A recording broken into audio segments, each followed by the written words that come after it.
Hello, ladies and gentlemen. It's our chess show on Saturday, and this is the last Saturday before the upcoming candidates tournament, which is probably the biggest event in chess outside of the World Championship match itself.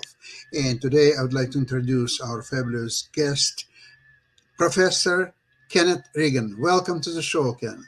Yes, thank you very much for having me on again. Yes, always my pleasure, Ken. And I was thinking a lot about this upcoming candidates tournament, and it's so difficult to pinpoint the probable winner of this event. So I started to go backward. Who are the people who for sure will not win this tournament? I came up with, with a very small list because there are only 8 players. So, in my opinion, one player who I can bet quite substantial amount of money will not win this tournament is Rajabov. Would you agree with me? I don't know what to think about that. So I will say that Rajabov is maybe representative of the oldest guard. And the real point of this tournament, I think, is the infusion of new players. Young players, of course, Firuzja headlining, but we have Duda and we have Kara Nakamura, who have, and Richard Rapport, especially. So we have 4 of the 8 players are really new to this kind of tournament. And I agree with you. They're new in this tournament, but their successes in the last years, especially, I'm quite impressed with the games of Rapport. That's why I didn't start with him as a not for sure not a winner of the tournament, and I put there Rajab. Not that he's a weak grandmaster, not at all. It just he doesn't play that often, although he's tough to beat. But I just think he was his style. I don't see how he can become number one, really. right. But Now, I still could be wrong. now, let me just say that Firuzja, Duda, and Rapport especially are very sharp. I Yes. say Nakamura, famously sharp before, has mellowed a fair bit. Yep. So the question is, if you're one of the other players, I'll put it to you. What strategy do you think you would adopt against a field, half of whom are sharp young players? If you're someone like Rajabov.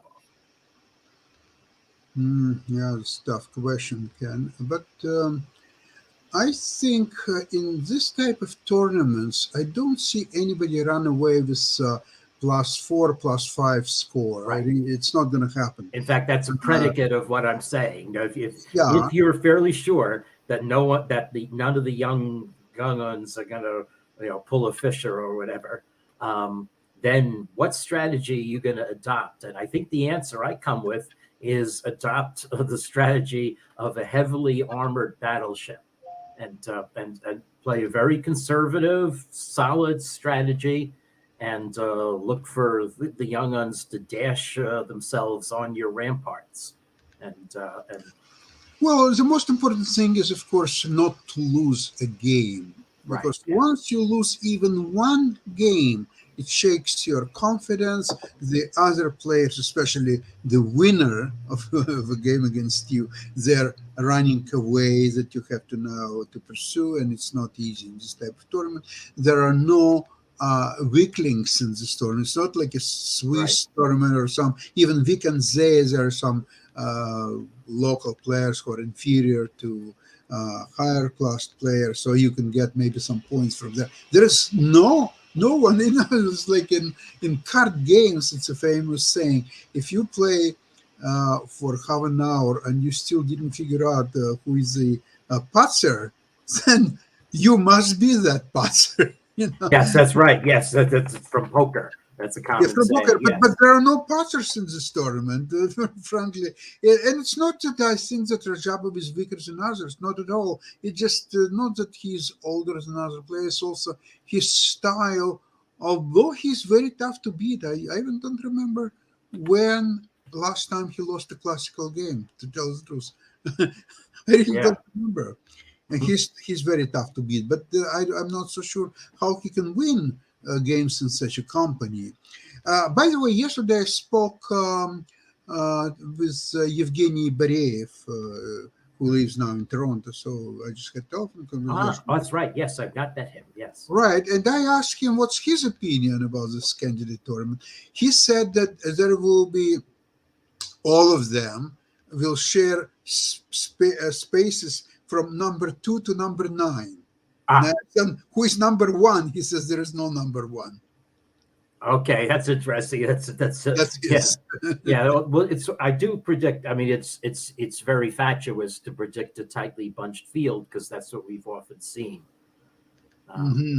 So, well, I think that the two favorites are still Caruana and Tin Lejeune. I think these two, probably most likely, one of them will take first.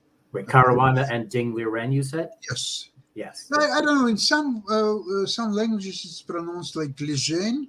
In some, it's written like Liren. So Yeah. Li Zhang. Okay, that I can believe okay, that. Maybe. But I think these two players are probably not heavy favorites, but favorites. That's in my opinion. What do you think? Yeah, it's hard for me. I mean, I guess yes. So, I mean, on the one hand, we have the Firouzja Meteor, so he's a popular choice, and on the other hand, yes, any one of the veterans. So I will include Rajabov in this group, uh, Caruana, and Ding Liren, and uh, um, Nakamura. Nakamura. Well, yes, so I'm hesitating over where to place Nakamura. He is a veteran in that sense. He's also more meteoric. But although it's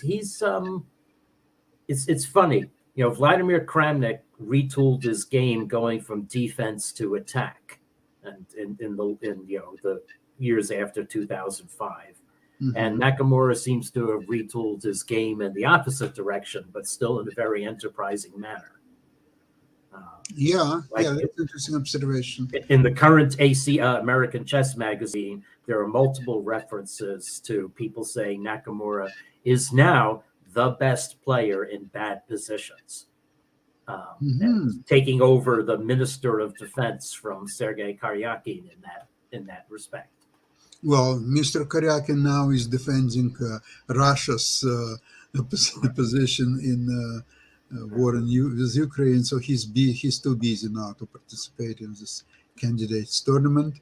And he was disqualified anyway. Right. Now the question is, how come he was disqualified but not Nepomniachtchi? What's your opinion? Oh, yeah, that's okay. I mean, maybe because Nepomniachtchi is the. Karyakin was very specifically disqualified for his actions, not merely for being a Russian national. So, I mean, the FIDE policy is that Russian nationals are still welcome at tournaments, but they just cannot play under the Russian flag. It's not even as divided a situation as what we see with tennis nowadays, where Russian nationals are not welcome at Wimbledon, but we're playing at the French Open. So yeah, well, you know, the French have their own politics and their own policies. This could be different from and similar with the English Chess Federation. Yeah. Okay, so we still haven't discussed Firouzja's chances, because Firouzja is somewhat special in this company, because Carlsen openly said that he is interested to defend his title only if the winner of the candidates tournament will be Firouzja. Yeah. So if it's not Firouzja, Carlsen may not even defend his title. It's a possibility. I don't think it has more than probably 25-30% chances, but it is quite serious. And now Firouzja, on the other hand, in my opinion, he's a brilliant player, and of course, he probably still lacks experience on such a high level. And you'd play 14 games against the toughest opponents in chess beside Magnus Carlsen himself. And whether Firouzja has enough stamina, enough variety in his opening repertoire, and his strategies, tactics to withstand such a great pressure. What do you think? Yeah, I have not yet had the chance to do the kind of study of Feruzja's arc of ascent as I did with Wesley So 10 years ago. Hmm. Where my results with Wesley So is, this player is mercurial. He has the power to play 2,900 plus chess. He's clearly going far. This is when Wesley was only around 2,600. And so I have not yet had the, although there was something that maybe I said on your show that predicted a high arc for Feruzja. But It could be Firouzja playing is his playing strength is higher than his actual rating. That's true.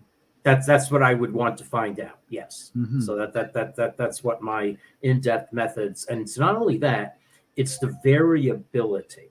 In other words, if Farouz just sometimes plays like a 2,500 player in a tournament, then that means it's balanced by him playing 3,000 plus in another tournament. And it's that capability to go into overdrive that may bring success in a tournament like the candidates. And that was, what Bobby Fischer was originally famous for, and which my Yes. work, substantiates in Fischer's case. Hmm. Um, so that's what I don't know. I will say the player who most surprises me is Richard Rapport, because he very clearly has elevated his game in the past 2 years. Yeah, and his style is very enterprising, and his games are really pleasure to watch. It And was similar to mine. His opening repertoire is similar to mine, which I always take as a bad sign for a player. So anyway, um, okay, but uh, well, I can, but again, it could be that some risk is required to take first place in this tournament. So if you will be play very solid chess or so on, you may end up with 50%, maybe even plus one if you're lucky. But then, where else to get the points? right, that's the thing. You get the points are going to be hard to come by, I think. So I mean, I do think it's, I don't know. I have two minds about this. Part of me is still saying that it's standard chess. It's still very hard to win a game. Hmm. Um, and at the second, though, there has been an infusion of creative ideas in the opening and in just basic approach to certain positions that become more enterprising. So now the question is, where does that enterprise and creativity, how does that match at the top level? I think that's the real question. And my sense is that we are going to see a lot of equals against equals play. So we haven't discussed only one player so far. It's Nepomniachtchi.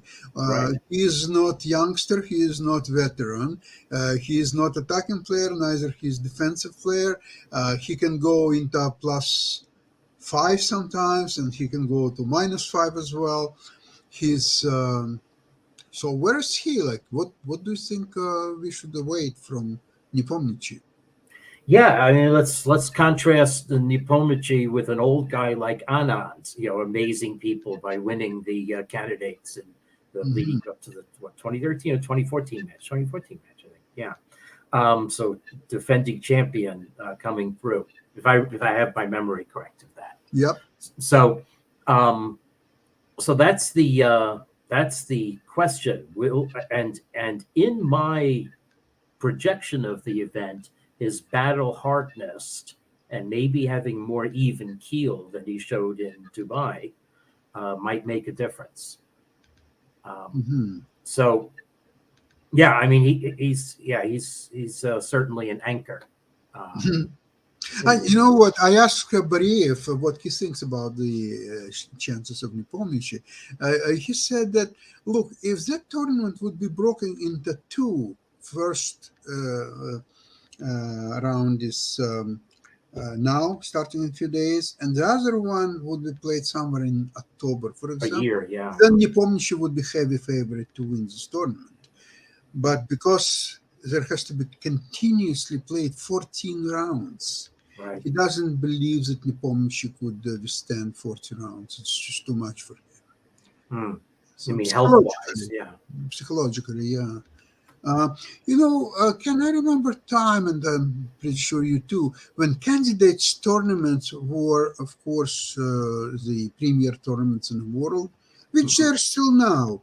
However, look at the recent tournaments, like one in London 10 years ago. Remember when there was a fight between Carlsen and Kramnik, and it was decided in a very crazy last round affair where Yes, Kramnik was beaten. And there are some others. The one that Anand won was interesting. Then that's a Carlsen beautiful played. games. Yeah, There are so many interesting candidate tournaments, but I remember the previously some heavy hitters like David Bronstein. He would write brilliant book about this tournament, candidates tournament in '53. There are several books about other, but why not lately? Nobody. There are so many new books are coming on the market.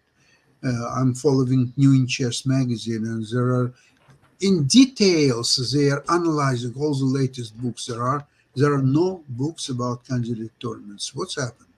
yeah, that's right. This plays into something that I've told people that I would really like to see, especially the 2014 the candidates tournament that Anand won, including his brilliant win over Absolutely. Baronian. Yeah, is I would like to see someone write a book in the style of the great chess writers of 100 years ago. Yeah. Projecting today's players onto the hallowed portraits of the masters and the way of applying the game. I mean, if you want to have fun, even talk about there being horses and carriages outside the venue and really project it back 100 years. But play, don't talk about computers, don't talk about opening theory, talk about strategy and and put energy of words behind each move, which the more sterile style of annotations today don't seem to give.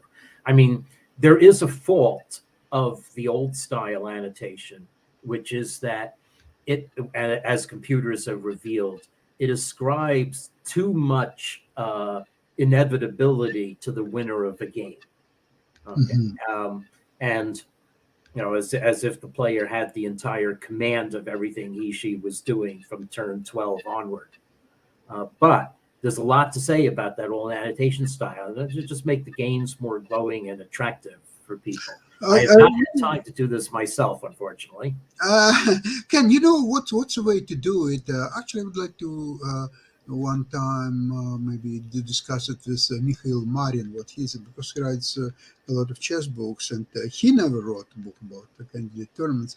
And it seems to me that if you're going really heavy analyze, then you need the Stockfish, you need Ripka, you need all kind of computers or so on, and then you're doing something that um, mm, any amateur can actually, who has a good computer programs, he can do it himself actually for himself if he believes this computer programs and predictions of upcoming moves are so important. He can do it himself. So what I would recommend: write a book with a lot of diagrams, a lot of explanation of the position from a human point of view, and forego all the variations at all, because all these variations, unless you are using super strong computer program, Yeah. they will be refuted by any amateur.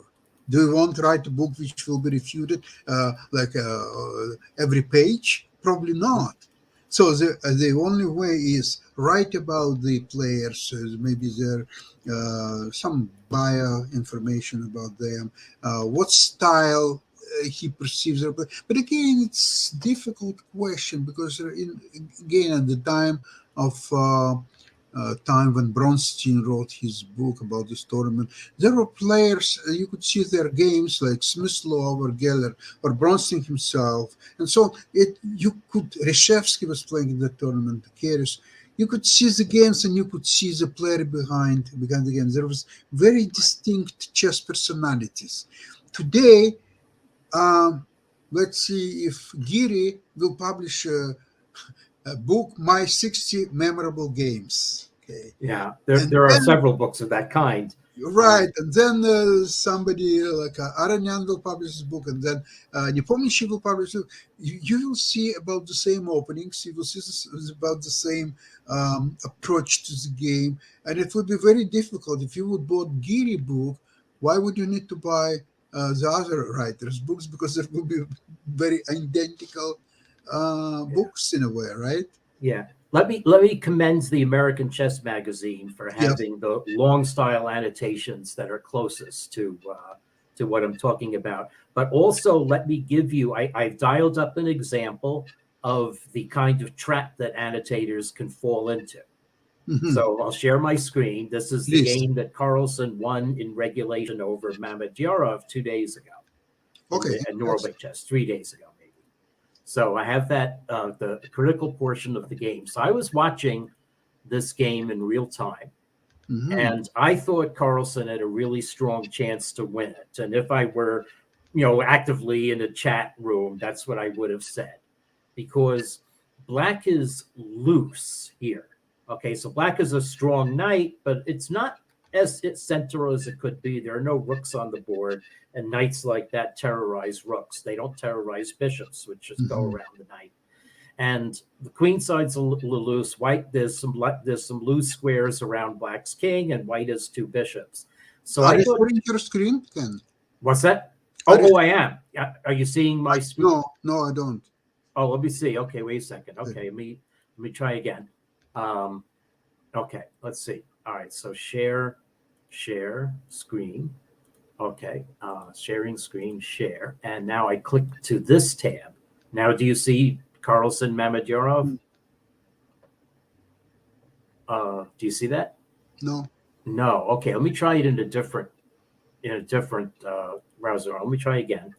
Maybe because it thought it was self-recursive. Share screen. Let's see.